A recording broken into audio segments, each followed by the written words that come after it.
만약 당신의 배우자가 3분 안에 당신의 인생을 지옥으로 만들 계획을 세우고 있다면 알아챌 수 있겠습니까?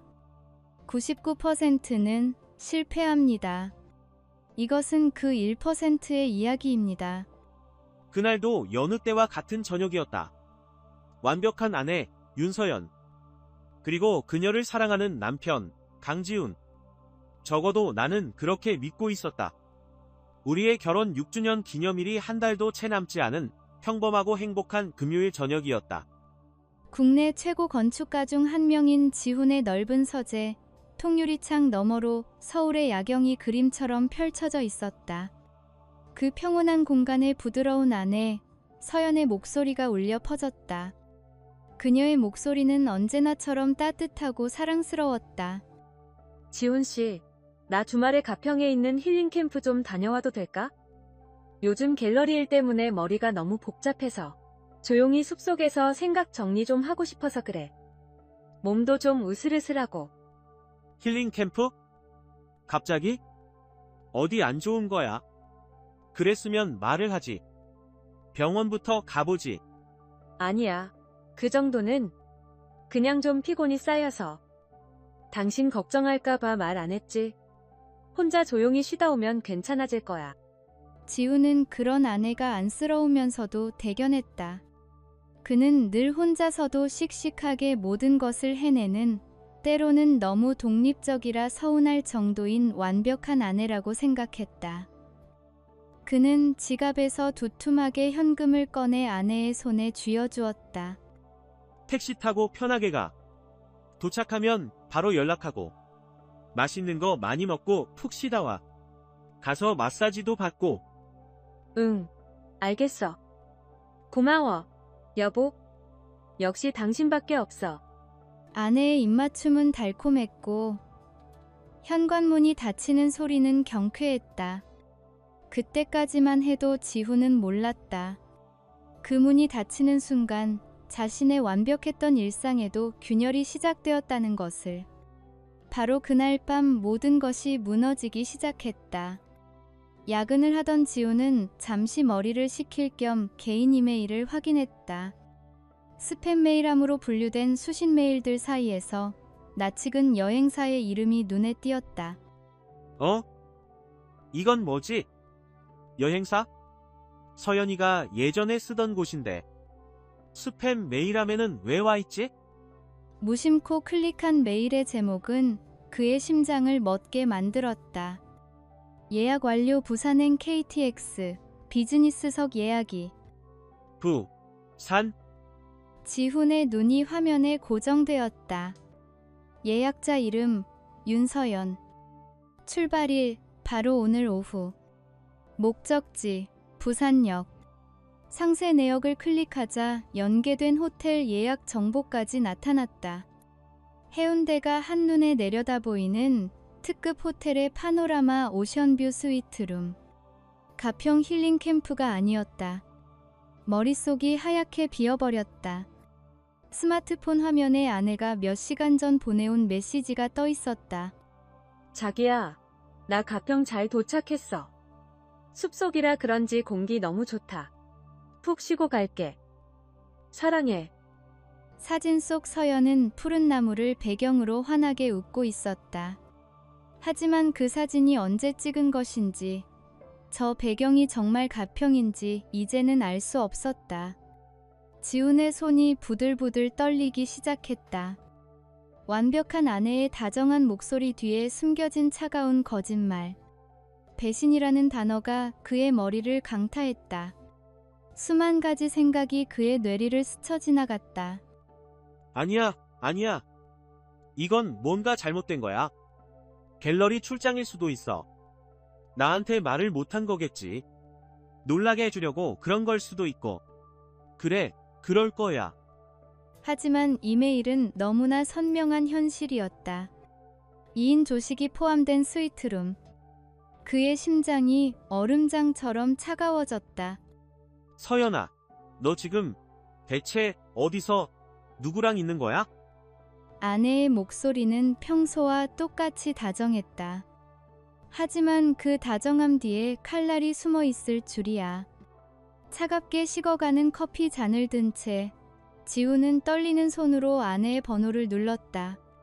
신호음이 몇 번 울린 뒤 서연이 전화를 받았다. 서연아, 잘 도착했어? 거긴 어때? 응, 지훈 씨. 나 지금 숲속에서 명상 중이라 길게 통화는 힘들어. 왜? 무슨 일 있어? 아니, 그냥 목소리 듣고 싶어서. 밥은 먹었고? 캠프 프로그램은 할만해? 그럼 아까 캠프에서 준 유기농 식단으로 먹었지. 공기가 좋아서 그런가. 입맛도 도네. 프로그램도 좋아. 다들 조용히 자기 수련에만 집중하는 분위기야. 나 이제 다시 들어가 봐야 할 것 같아. 저녁에 다시 전화할게. 끊어. 서연은 서둘러 전화를 끊었다. 짧은 통화였지만 지훈의 귀는 놓치지 않았다. 그녀의 목소리 너머로 희미하게 들려온 소리. 숲속의 새소리가 아니었다. 끼룩끼룩 우는 갈매기 소리와 철썩이는 파도 소리, 그리고 멀리서 들려오는 유람선의 희미한 백고동 소리까지. 심장이 바닥으로 곤두박질 쳤다. 파도 소리. 갈매기. 가평에 바다가 있었나? 아니, 없어. 단 한 번도 들어본 적이 없어. 지훈은 자리에서 일어나 서재를 서성였다. 머릿속에서 지난 몇 달간의 기억들이 필름처럼 스쳐 지나갔다. 흩어져 있던 퍼즐 조각들이 서서히 제자리를 찾아가기 시작했다. 언제부턴가 서연의 외출이 잦아졌다. 갤러리 후원자 미팅, 야간 세미나, 갑작스러운 부산 아트페어 출장. 이유는 항상 그럴듯했고 그는 단 한 번도 의심하지 않았다. 바쁜 아내를 응원할 뿐이었다. 2달 전이었나? 내 생일날 저녁이었지. 레스토랑에서 같이 저녁을 먹다가 갑자기 회의가 취소됐다는 이상한 문자를 받고는 표정이 굳어졌었어. 발신번호가 저장되지 않은 번호였지. 누구냐고 물었을 때 그냥 스팸 문자라고.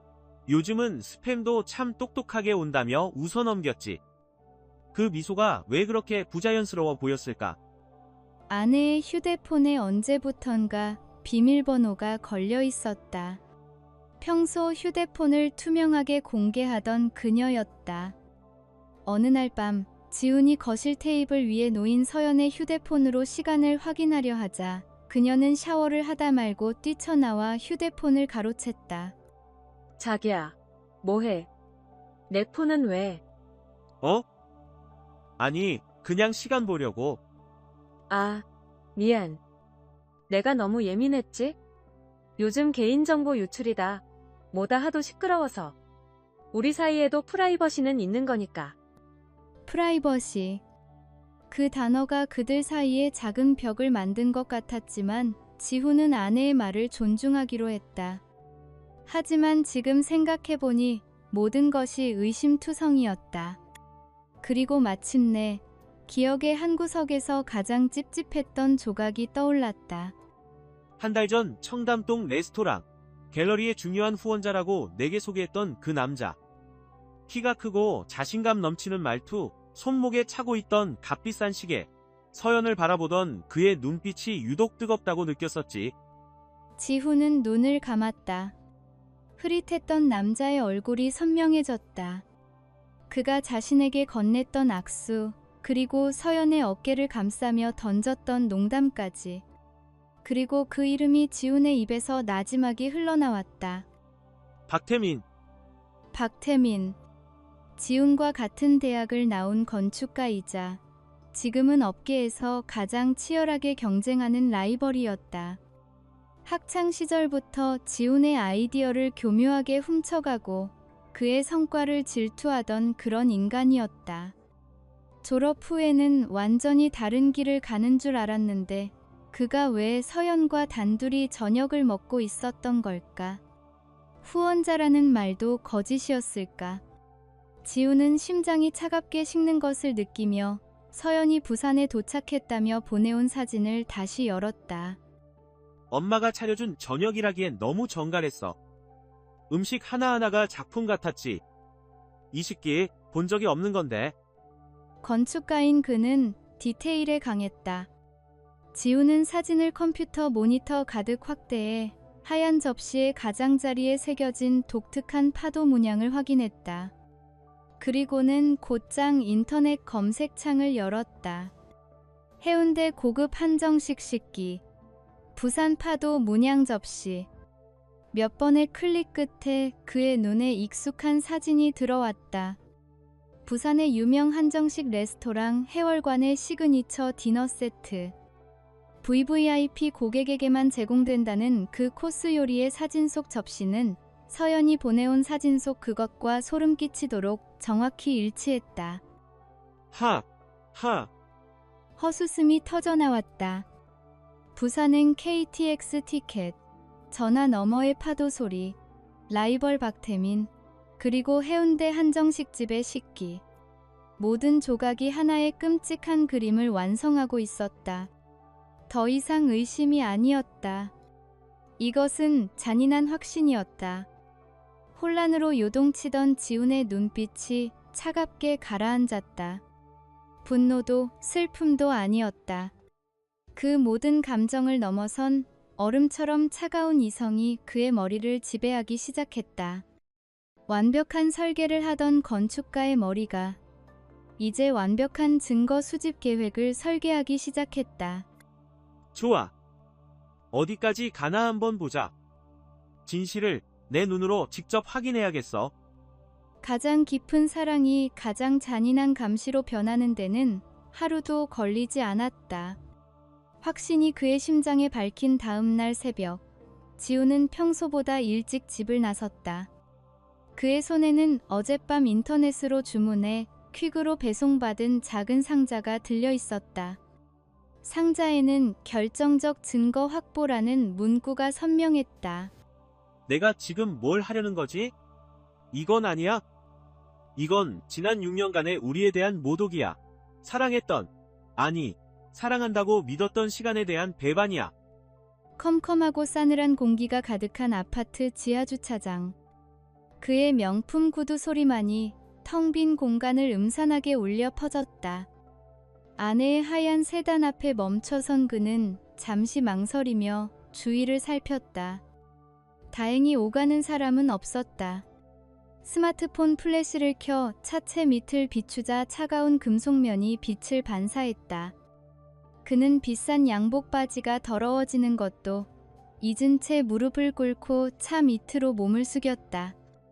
축축한 바닥의 냉기와 기름 냄새가 역하게 코를 찔렀다. 모독은 그녀가 먼저 했어. 내 믿음을, 우리의 시간을, 내 모든 것을 전부 짓밟은 건 윤서연, 당신이야.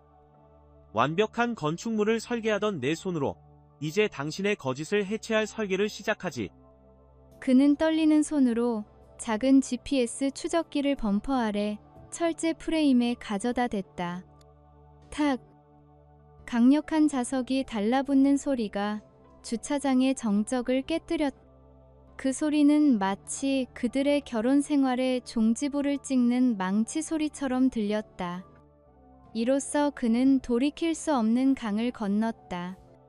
이틀 후 부산에서의 휴식을 마친 서연이 집으로 돌아왔다. 자기야, 나왔어. 아, 정말 피곤했지만 너무 좋았어. 숲 기운 받아서 그런지 머리가 맑아진 것 같아. 숲속에서 새소리 들으면서 요가하는데 정말 천국이 따로 없더라. 이거 오는 길에 휴게소에서 자기 생각나서 샀어. 호두과자. 서연은 아무것도 모른다는 해맑은 얼굴로 지훈의 품에 안겼다. 지훈은 그녀를 마주 안았다. 늘 포근했던 아내의 품에서 오늘은 어쩐지 낯선 바다향과 희미한 남자의 스킨향이 섞여 나는 듯했다. 그는 속으로 들끓는 분노를 삼키며 태연하게 미소 지었다. 고생했어. 얼굴 보니까 좋네. 푹 쉬었으면 됐어.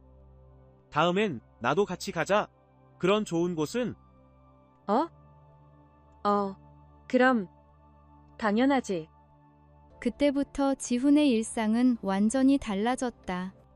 그는 아내 앞에서는 세상에서 가장 완벽하고 다정한 남편을 연기했지만 혼자 있을 때는 차갑고 집요한 감시자가 되었다.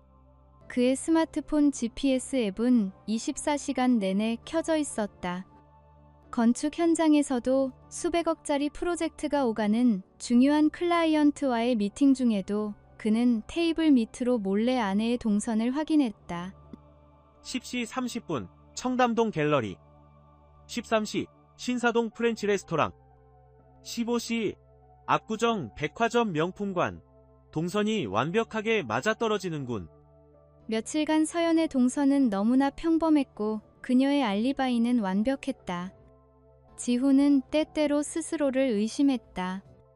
정말 나 혼자 미쳐가고 있는 걸까?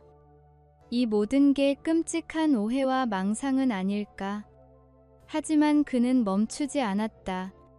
매일 밤 그는 아내의 동선을 시간대별로 엑셀 파일에 정리하고 관련 지역의 CCTV 위치까지 파악하며 스크린샷으로 저장했다. 완벽한 건축 설계도를 그리던 그의 꼼꼼함은 이제 아내의 거짓을 증명할 완벽한 증거 파일을 만드는 데 쓰이고 있었다. 그래, 기다리는 거야. 꼬리는 길면 반드시 밟히게 되어 있어. 완벽한 거짓말은 세상에 존재하지 않으니까. 그리고 마침내 그 결정적인 순간이 찾아왔다. 평화로운 토요일 오후였다. 서재에서 일에 집중하려 애쓰던 지훈의 휴대폰에서 날카로운 알림음이 울렸다. 심장이 철렁 내려앉는 진동이었다. 차량 이동 감지. 지훈은 심장이 쿵 내려앉는 것을 느끼며 앱을 켰다. 아내의 차를 나타내는 작은 아이콘이 익숙한 동네를 벗어나 올림픽대로를 타고 있었다. 목적지는 강남 방향이었다. 백화점도 갤러리도 아니었다. 그의 심장이 거세게 뛰기 시작했다. 아이콘은 한적한 주택가 골목으로 접어들더니 마침내 한 곳에 멈춰섰다. 지훈이 떨리는 손가락으로 지도를 확대했다. 호텔 라비앙. 처음 들어보는 이름이었다. 그는 곧바로 호텔 이름을 검색했다. 스크롤을 내리자 블로그 후기들이 나타났다. 연인들을 위한 프라이빗한 안식처, 완벽한 비밀 보장, 도심 속의 럭셔리 휴식 공간. 화면을 가득 채운 화려하고 로맨틱한 호텔 내부 사진들. 그의 마지막 희망 한 조각마저 산산이 부서져 내렸다. 지훈은 더 이상 망설이지 않았다. 그는 재킷과 차키를 집어들고 현관을 향해 달려갔다. 이성과 감정이 뒤엉켜 머릿속이 터질 것 같았다. 누구야? 대체 누구를 만나러 호텔까지 간 거야? 박태민, 그 자식이 맞는 건가? 그래서 지금 그 호텔방 안에서 뭘 하고 있을까? 내 아내가 다른 남자와 우리 침실에서 속삭이던 사랑의 말을 그곳에서도 하고 있을까? 그의 차가 강남의 복잡한 도로를 미친 듯이 질주했다. 수많은 상상이 칼날이 되어 그의 머릿속을 핥히고 지나갔다. 얼마 후 내비게이션이 목적지 도착을 알렸다. 그의 차가 길가에 급하게 멈춰섰다. 저 멀리 담쟁이 덩굴로 뒤덮인 우아한 건물 위로 세련된 필기체로 쓰인 호텔 ABN 로스라는 네온사인 간판이 그의 눈에 들어왔다. 장밋빛 인생이라는 뜻의 그 로맨틱한 불빛이 오늘따라 지옥의 입구를 알리는 섬뜩한 경고등처럼 보였다. 현장의 목격자. 모든 것이 무너져 내린 순간. 진실은 때로 가장 잔인한 모습으로 찾아온다. 그리고 그 진실을 마주할 준비가 되지 않은 자에게 그 모습은 지옥과도 같다. 호텔 맞은편 어두운 차 안에서 지훈은 숨을 죽인 채 기다렸다. 1분 1초가 영원처럼 느껴졌다. 손목시계의 초침 소리가 뇌를 파고드는 것 같았다. 제발 그냥 아는 사람을 만나러 온 것이길.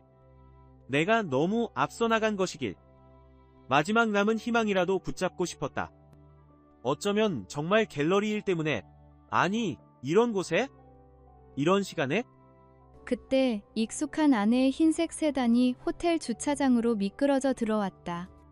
지우는 본능적으로 몸을 숙였다. 운전석에서 내린 서연은 평소보다 한껏 멋을 낸 모습이었다. 그가 선물했던 실크 블라우스와 타이트한 스커트. 그 옷이 자신을 위한 것이 아니었다는 사실이 심장을 찔렀다. 누군가를 기다리는 듯 휴대폰을 만지작거리며 주위를 두리번거렸다. 몇 분 후 낮고 묵직한 엔진음과 함께 검은색 외제 스포츠카 한 대가 호텔 앞에 멈춰섰다. 지훈이 아는 차였다. 운전석에서 내린 남자는 박태민이었다. 역시 너였구나, 이 개자식. 태민은 자연스럽게 서연에게 다가가 그녀의 허리를 감쌌다. 서연은 기다렸다는 듯 그의 품에 살짝 기대며 환하게 웃었다.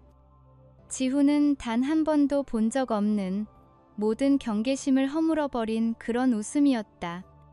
자신에게 보여주던 차분하고 우아한 미소와는 질적으로 다른 한 여자로서의 기쁨이 가득한 얼굴이었다. 두 사람은 너무나도 다정한 연인의 모습으로 함께 호텔 안으로 사라졌다. 지우는 그 자리에서 얼어붙었다. 온몸에 피가 차갑게 식는 것 같았다. 그는 떨리는 손으로 스마트폰을 들어 올렸다.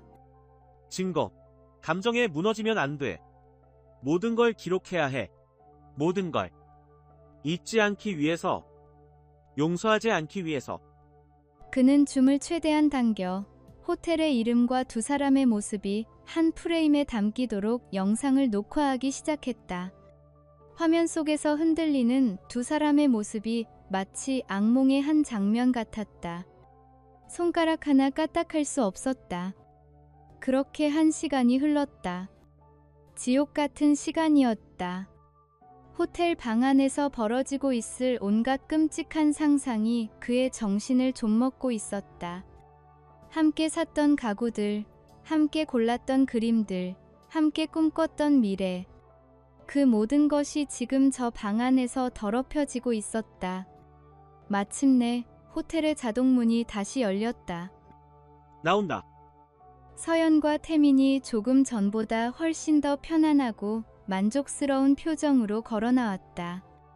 헝클어진 머리를 매만지는 서연의 손짓, 그녀의 귓가에 속삭이는 태민의 모습.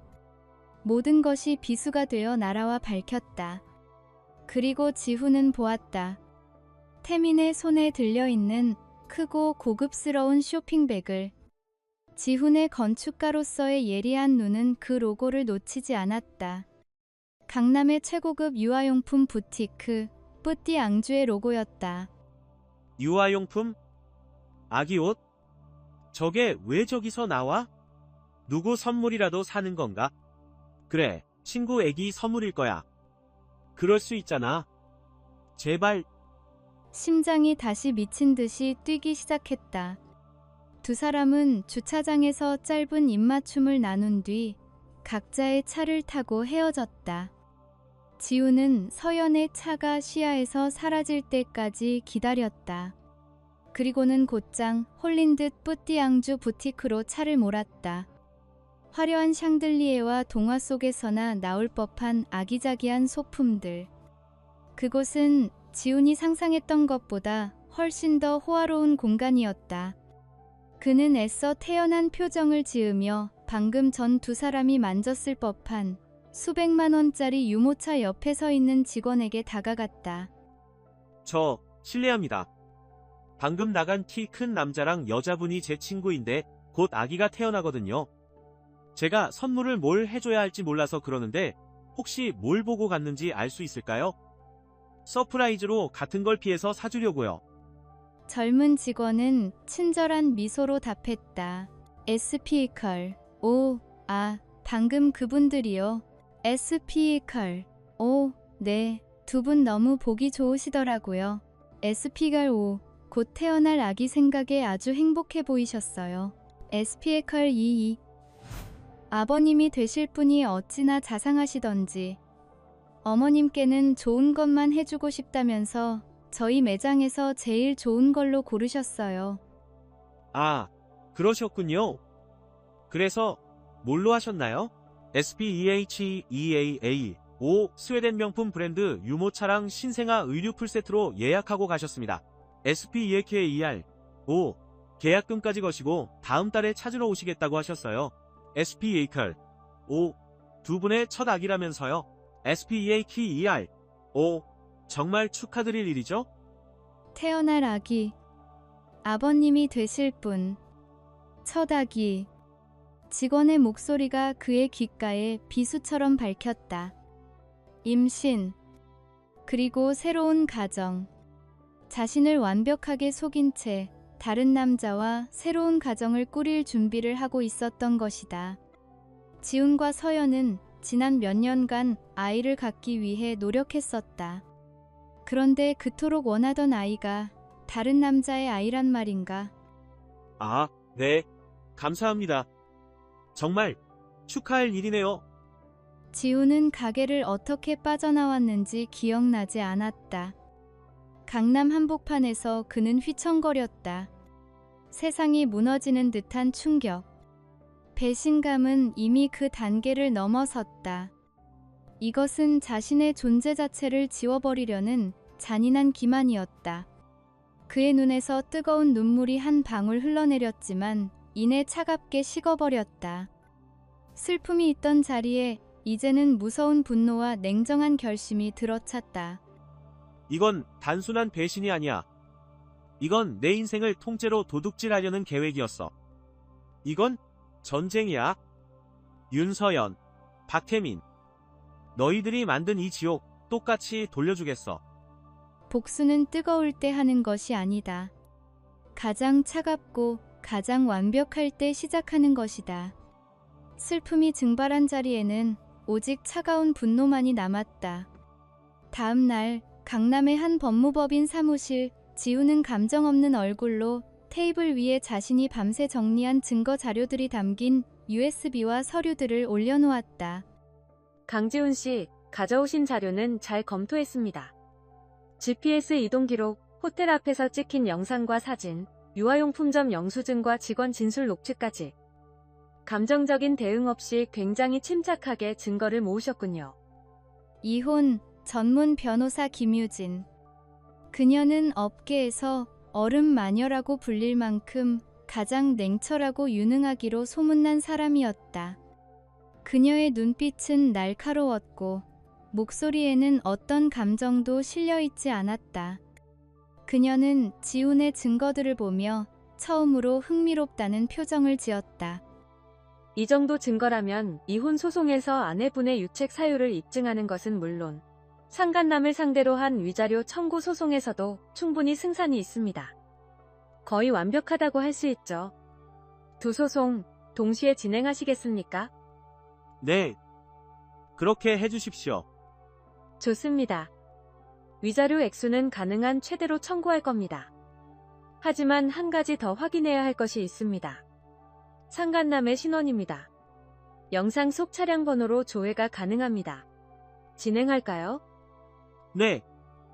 부탁드립니다. 이미 짐작하는 사람이 있습니다. 제 눈으로 확인해야겠습니다.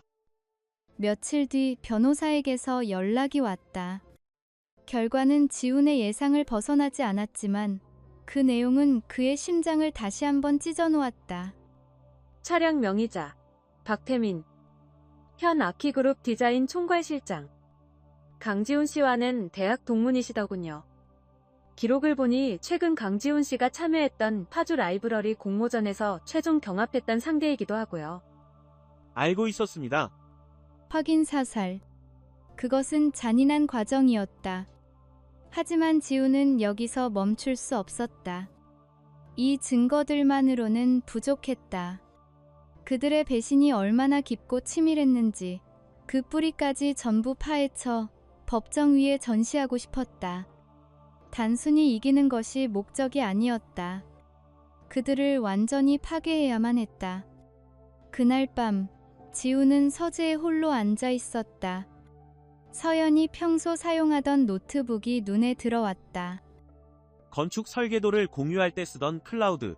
늘 자동 로그인을 해뒀었지. 혹시나 서연은 기계에 약했다. 늘 모든 사이트에 자동 로그인을 설정해두는 습관이 있었다. 지우는 노트북을 열고 익숙한 클라우드 서비스에 접속했다. 비밀번호는 필요 없었다. 클릭 한 번에 서연의 사적인 공간이 그의 눈앞에 펼쳐졌다. 수많은 폴더들 사이에서 그의 심장을 멈추게 하는 이름이 있었다. 우리의 미래. 떨리는 손으로 폴더를 열었다. 그 안에는 지훈이 모르는 서연의 인연이 고스란히 담겨 있었다. 박태민과 함께한 제주도 여행 사진, 서로의 이니셜이 새겨진 커플링 사진, 고급 레스토랑에서 키스를 나누는 영상까지. 마치 자신들만의 결혼 앨범을 만들어 놓은 듯했다. 사진 속 서연은 지훈 앞에서는 단 한 번도 보여주지 않았던 행복에 겨운 소녀 같은 표정을 하고 있었다. 지훈은 마우스를 쥔 손에 힘이 들어가는 것을 느꼈다. 그리고 폴더의 가장 마지막에서 그는 결정적인 파일을 발견했다. 신혼집 인테리어 DWG. 건축 설계도 파일이잖아? 호기심이 아닌 불길한 예감이 그의 손을 이끌었다. 파일을 여는 데는 몇 초가 걸리지 않았다. CAD 프로그램이 실행되고 화면에 나타난 설계도를 본 순간 지우는 숨을 쉴 수가 없었다. 너무나도 익숙한 설계였다. 3년 전 대한민국 건축대전에서 자신에게 대상을 안겨주었던 바로 그 작품. 자신의 모든 철학과 영혼을 갈아 넣어 만들었던 그의 분신과도 같은 그 설계도가 박태민, 윤서연이라는 이름으로 버젓이 저장되어 있었다. 심지어 내부 구조는 그들의 취향에 맞게 교묘하게 변경되어 있었다. 지훈이 서연에게 선물했던 그림이 걸릴 자리에는 박태민의 취향이 담긴 조각상이 놓여 있었고 지훈의 서재는 아기방으로 바뀌어 있었다. 내 집, 내 디자인으로 다른 놈과의 신혼집을 꾸밀 생각이었어? 내 인생을, 내 커리어를, 내 모든 걸 훔쳐서 너희들의 미래를 만들려고 했던 거야? 그래서 내 아이는 안 된다고 했던 건가? 개인적인 배신을 넘어 그의 인생과 영혼까지 짓밟으려는 계획이었다. 그 순간 지훈의 마음속에 남아있던 마지막 연민 한 조각마저 산산이 부서져 재가 되어 사라졌다. 그는 더 이상 피해자가 아니었다. 이제 그는 심판자가 되기로 결심했다. 그는 조용히 그러나 신속하게 움직였다. 클라우드 속 모든 사진과 영상, 그리고 문제의 설계도 파일까지 전부 새로운 USB에 담았다. 파일이 복사되는 짧은 시간 동안 그는 아무런 감정도 느끼지 못했다. 그래, 이것까지 있어야 완벽하지. 너희들이 꿈꿨던 미래의 설계도. 내가 직접 너희들의 무덤 설계도로 만들어줄게. 그는 USB를 들고 즉시 변호사 사무실로 향했다. 새벽의 차가운 공기를 가르며 달리는 그의 차 안에는 어떤 망설임도 없었다. 오직 지독한 복수심만이 가득 차 있었다. 심판의 날, 그리고 잿더미 위에 홀로 서다. 법정의 망치가 내려쳐지는 순간 두 사람의 세상은 무너져 내렸다. 그리고 나의 세상은 다시 시작되었다. 모든 증거가 변호사에게 넘어간 며칠 뒤 법원에서 보낸 두툼한 등기우편 2통이 도착했다. 하나는 아내 윤서연에게, 다른 하나는 상간남 박태민에게 보내질 심판의 서막이었다. 그날 저녁 지우는 일부러 평소처럼 서재에서 일을 하고 있었다. 현관문이 열리고 아무것도 모르는 서연이 장바구니를 들고 들어왔다. 자기야, 나왔어. 오늘따라 차가 많이 막히네. 배고프지? 저녁 금방 차려줄게. 왔어? 힘들었겠네. 천천히 해. 서연이 방으로 들어간 지 10분도 채 되지 않았을 때 침실 쪽에서 무언가 떨어지는 소리와 함께 날카로운 비명이 터져나왔다. 곧이어 그녀가 하얗게 질린 얼굴로 서류 봉투를 손에 든 채 뛰쳐나왔다.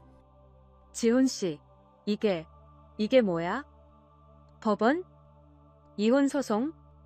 상간자 소송? 이게 대체 무슨 소리야? 지우는 천천히 의자를 돌려 그녀를 바라보았다. 그의 눈에는 어떤 동요도 연민도 없었다. 말이 좀 이상하네. 내 아내와 내 친구가 주인공인 소송인데 당신이 모를 리가 있나? 어진아니에. 무슨 소리야? 오해야. 당신이 뭔가 오해한 거야. 오해? 당신이 가평 힐링캠프에 간다던 날 끊었던 부산행 KTX 티켓도 오해고 통화 너머로 들리던 파도 소리도 오해인가? 호텔 라비앙 앞에서 박태민과 키스하던 것도 뿌띠 앙주에서 아기 아빠 소리 들으며 유모차를 예약한 것도 다 오해고? 서연의 얼굴에서 핏기가 사라졌다. 그녀는 무릎을 꿇고 지훈의 바지가랑이를 붙잡았다. 잘못했어. 내가 정말 미쳤었나 봐. 한 번만, 제발 한 번만 용서해줘. 응? 우리 다시 시작할 수 있잖아. 다시 시작. 당신이 내 설계도를 훔쳐 그놈과의 신혼집을 꾸밀 계획을 세웠을 때 우리의 모든 것은 끝났어. 이제 법정에서 보자, 윤서연 씨. 재판은 전쟁이 아니었다. 일방적인 학살에 가까웠다. 지훈이 제출한 증거들은 너무나 명백하고 치밀했다. 호텔 영상, 통화 녹취, 카드 내역, 그리고 결정적으로 박태민과 서연의 미래가 담긴 클라우드 자료와 도용된 건축 설계도까지. 그들의 변호사는 반론 한 번 제대로 하지 못하고 고개를 숙였다. 판결의 날, 법정에는 지훈과 초췌한 모습의 두 사람이 앉아 있었다. 판사의 목소리가 법정 안을 무겁게 울렸다. 피고 윤서연과 피고 박태민은 원고 강지훈의 신뢰를 기만하고 혼인관계를 파탄에 이르게 한 명백한 책임이 인정됨. 이에 피고 윤서연은 위자료 7천만 원, 피고 박태민은 5천만 원을 원고에게 지급하라. 땅. 법봉 소리가 그들의 세상이 무너지는 소리처럼 들렸다. 판결 이후 그들의 삶은 말 그대로 나락으로 떨어졌다. 박태민은 업계의 최악의 스캔들 주인공이 되었다. 아내와 불륜을 저지른 것도 모자라 친구이자 라이벌의 작품까지 훔쳤다는 사실이 알려지자 그는 아키그룹에서 즉시 해고당했고 업계에서 완전히 매장되었다. 서연 역시 모든 것을 잃었다. 명예를 중시하던 그녀의 집안은 그녀를 없는 사람 취급했고 모든 친구가 등을 돌렸으며 갤러리에서도 쫓겨났다. 몇 달 후 가을비가 내리던 밤, 지훈은 새로 얻은 자신의 오피스텔에서 창밖을 보고 있었다. 그때 휴대폰이 조용히 울렸다. 발신자는 전 아내라고 저장된 서연이었다. 잘 지내? 난 매일이 지옥 같아. 다 내 잘못이야. 염치 없지만 당신이 너무 보고 싶어. 한 번만, 단 한 번만이라도 용서해 줄 수는 없을까? 지훈은 그 문자를 말없이 읽어내려갔다. 놀라울 정도로 아무런 감정이 들지 않았다. 미움도, 분노도, 연민도 아니었다. 그는 그저 텅 빈 화면을 바라볼 뿐이었다. 그는 조용히 삭제 버튼을 눌렀다. 복수는 끝났지만 그의 마음 한구석은 여전히 폐허처럼 공허했다. 하지만 그는 주저앉지 않았다. 공허하지만 후회는 없다. 모든 것을 부수고 나니 비로소 새로운 것을 지을 땅이 생겼다. 이제는 온전히 나를 위한 나의 설계도를 그릴 시간이다. 그는 가장 소중한 것을 잃고 가장 혹독한 복수를 했지만 결국 잿더미 위에서 새로운 희망을 설계하기 시작했다. 비 온 뒤에 땅이 굳는다는 말처럼 그의 새로운 인생은 이제 막 첫 삽을 뜨고 있었다.